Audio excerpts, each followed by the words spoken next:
Hello everyone, আসসালামু আলাইকুম। আপনারা স্ক্রিনের দিকে একটু লক্ষ্য করলে এখানে দেখতে পারবেন আমি ১৯ মিনিট আগে একটা ভিডিও পাবলিক করেছি এবং সেই ভিডিওতে ভিউজ পেয়েছি ৮২,০০০। তো এখানে কিন্তু আমি একটা সিক্রেট ট্রিক্স অ্যাপ্লাই করেছিলাম। তো আপনাদেরকে আজকের এই ভিডিওতে আমি সম্পূর্ণ ডিটেলসটা শেয়ার করব। ফেসবুকের ভিডিও কিন্তু রিপোস্ট করা যায়, ইউটিউবে কিন্তু এই অপশনটা নাই। রিপোস্ট হচ্ছে আপনার পূর্বে একটা ভিডিও আপলোড করেছেন, পরবর্তীতে সেই ভিডিওটাই একাধিকবার আপলোড করতে পারবেন।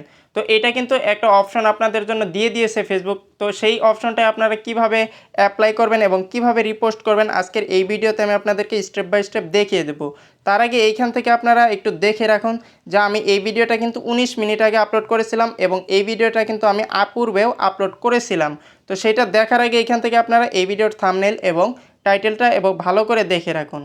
তো আমি এখন পূর্বের সেই ভিডিওটা আপনাদেরকে দেখাচ্ছি। তো এখান থেকে স্ক্রল ডাউন করে যদি আমি ভিডিও অপশনে চলে যাই এবং আমার পূর্বের সেই ভিডিওটা এখান থেকে দেখতে পাচ্ছেন। তো এই ভিডিওটা সেপ্টেম্বর মাসের ২৬ তারিখে এবং ২টা ২২ PM আমি কিন্তু আপলোড করেছিলাম এবং সেই ভিডিওটা টোটাল ভিউজ গেইন করেছে ৮২,০০০ এবং ১,৪০০ রিয়াকশন পেয়েছে। তো ভিডিও কিন্তু আমাদের একটাই থাকবে, তখন আমাদের পেজে হয়তো ফলোয়ার কম ছিল, যার কারণে এটা ভিউজ কম পেয়েছে।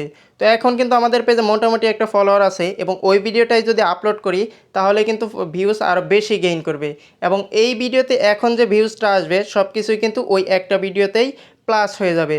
তো এবং সেই কারণে কিন্তু আমাদের এই ভিডিওটা ভাইরাল হওয়ার সম্ভাবনা থেকে যাবে। তো এখন আপনাদেরকে দেখাবো আমি কিভাবে রিপোস্ট করেছিলাম এবং আপনারা কিভাবে করবেন। তো ফেসবুকের ভিডিও রিপোস্ট করার জন্য আপনাকে প্রথমে যে কোনো একটা ব্রাউজার ওপেন করে নিতে হবে। তো আমি এখান থেকে গুগল ক্রোম ব্রাউজার ওপেন করে নিয়েছি। তো উপরে দেখতে পাচ্ছেন সার্চ বক্স, তো এখানে লিখতে হবে ক্রিয়েটর স্টুডিও। ক্রিয়েটর স্টুডিও লেখার পর আপনার সামনে এরকম একটা ওয়েবসাইট শো করবে। উপরের দিকে 3 ডট দেখতে পাচ্ছেন, এই 3 ডটে টাচ করে ক্রোম ব্রাউজারটাকে ডেস্কটপ মোডে ওপেন করে নিতে হবে। এরপর উপরে এখান থেকে জুম ইন করলে দেখতে পারবেন creator studio Facebook business manager, এই ওয়েবসাইটের উপরে একটা টাচ করতে হবে। এরপর আপনার সামনে এরকম ইন্টারফেস শো করবে যদি ক্রোম ব্রাউজারে আপনার ফেসবুক প্রোফাইলটা লগ ইন করা থাকে। তো এরপর এখান থেকে দেখতে পাচ্ছেন বাম পাশে কিছু অপশন রয়েছে। তো এখান থেকে পাবলিশ এই অপশনের উপরে টাচ করবেন, তাহলে আপনার পেজে পাবলিক করা ভিডিওগুলো শো করবে, মানে পূর্বে আপনি যেই ভিডিও বা পোস্ট পাবলিক করেছেন বা পোস্ট করেছেন সেগুলো শো করবে।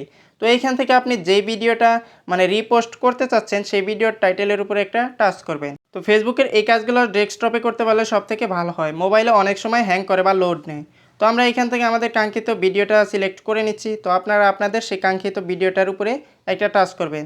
তো টাইটেলের মানে এই ভিডিওর নামের উপরে একটা টাচ করার সাথে সাথেই নামের পাশে ডান পাশে দেখতে পারবেন একটা অ্যারো অপশন। তো এখানে দেখতে পাচ্ছেন ছোটো একটা অ্যারো, এই অ্যারো অপশনে টাচ করবেন। দেন এখান থেকে একটু জুম ইন করে নিচ্ছি। তো এখানে দেখতে পাচ্ছেন ক্রিয়েট পোস্ট উইথ ভিডিও। তো এখান থেকে ক্রিয়েট পোস্ট উইথ ভিডিও এই অপশনের উপরে আমাদের একটা টাচ করতে হবে। তো এই অপশনে টাচ করার পর আমাদের সামনে একটু লোডিং হবে। তো এখান থেকে লোড নেওয়ার পর আমাদের সামনে এরকম একটা ইন্টারফেস শো করবে। তো এখান থেকে চাইলে আপনি এই ভিডিওর যাবতীয় ইনফরমেশন কাস্টমাইজ করে দিতে পারবেন। তো আমরা এই ভিডিওর টাইটেল যা আছে এবং থাম্বনেল যা দেওয়া আছে সেটাই রাখতে চাচ্ছি। তো আপনি এখান থেকে চাইলে কিন্তু থাম্বনেল, টাইটেল, ডেসক্রিপশন সব কিছুই কাস্টমাইজ করতে পারবেন। এরপর এইখান থেকে নিচের দিকে দেখতে পাচ্ছেন নেক্সট নামে একটি অপশন, এই অপশনের উপরে একটা টাচ করব। দেন আপনার সামনে এরকম একটা ইন্টারফেস শো করবে। তো আপনি চাইলে এইখান থেকে পাবলিশ মানে এই মুহূর্তে পাবলিক করতে পারবেন অথবা শিডিউল করেও এটা পাবলিক করতে পারবেন। তো আমরা চাচ্ছি এই মুহূর্তে এই ভিডিওটা পাবলিক করব, সেজন্য নিচের দিকে দেখতে পাচ্ছেন এখানে পাবলিক নামে একটি অপশন, তো এই অপশনের উপরে একটা টাচ করব। দেন এইখান থেকে আপনার সামনে কিছু সময় লোডিং হবে। তো লোডিং হওয়ার পর এইখানে দেখতে পারবেন your video post is processing. তো এখন এই ভিডিওটা প্রসেসিং হবে, তারপর কিন্তু এটা পাবলিক হবে।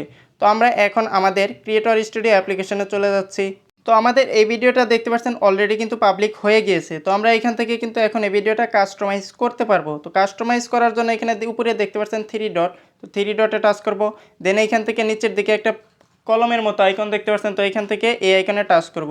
এইখান থেকে আমরা থাম্বনেল অ্যাড করব। তো থাম্বনেল অ্যাড করার জন্য অ্যাড থাম্বনেলে টাচ করব। দেন আমরা আমাদের গ্যালারি থেকে একটা থাম্বনেল সিলেক্ট করে দিচ্ছি। দেন এইখান থেকে সেভ অপশনে টাচ করে দিলেই এটা আবারও পূর্বের নিয়মে পাবলিক হয়ে যাবে। তো এই ছিল মূলত আজকের ভিডিওটি ভালো লাগলে লাইক, কমেন্ট, শেয়ার করতে ভুলবেন না। আল্লাহ হাফেজ।